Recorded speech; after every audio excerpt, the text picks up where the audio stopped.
এটা খারাপ কথা বলতে হয় যে আসলে আপনাদের ওষুধ হলো আওয়ামী লীগ। ওদের কোনো ভদ্রলোকের সঙ্গে ওরা কাজ করতে পারবে না। আওয়ামী লীগ একটা অভদ্র দল, এরাও একটা অসভ্যের দল এবং ধর্ম বিকৃতকারী একটা দল। এরা মওদুদেবতায় বিশ্বাস করে, এরা ইসলামে বিশ্বাস করে না। এরা মুসলমান ধর্মে বিশ্বাস করে, যদিও মুসলমানের লেবাস আছে এদের। এই সমস্ত লোকগুলোর হাত থেকে দয়া করে বেঁচে থাকবেন। এরা বাসায় বাসায় যাচ্ছে, মা বোনদেরকে একা পায় বাসায়। আমার মা বোনরা, বাংলাদেশের মা বোনরা অত্যন্ত ধর্মভীরু এবং দুর্বল, তাই না? এখন যখন ডাক্তার সাহেবরা চলে আসে বাসা থেকে, আমরা চলে যাই বাড়ি থেকে, তখন 2-3জন মহিলা গিয়ে বাসায় ঢুকে এক গ্লাস পানি দেন, পানি খাবো বলে একটু কথাবার্তা বলে বসে।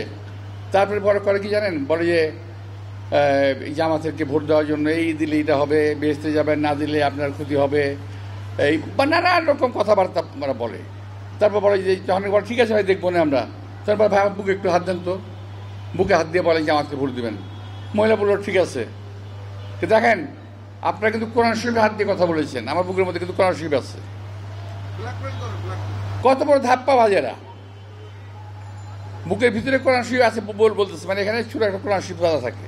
হ্যাঁ, কোরআন শরীফ হাত দিয়ে বলছেন। তো এই ধরনের কথাবার্তা কাজকর্ম করতেছে। বাংলাদেশের লোক অনেক শিক্ষিত নয়, কিন্তু বাংলাদেশের লোক বোকা না, একেবারে বোকা না। এদেরকে এইভাবে ধাপ্পা দেওয়া যাবে না।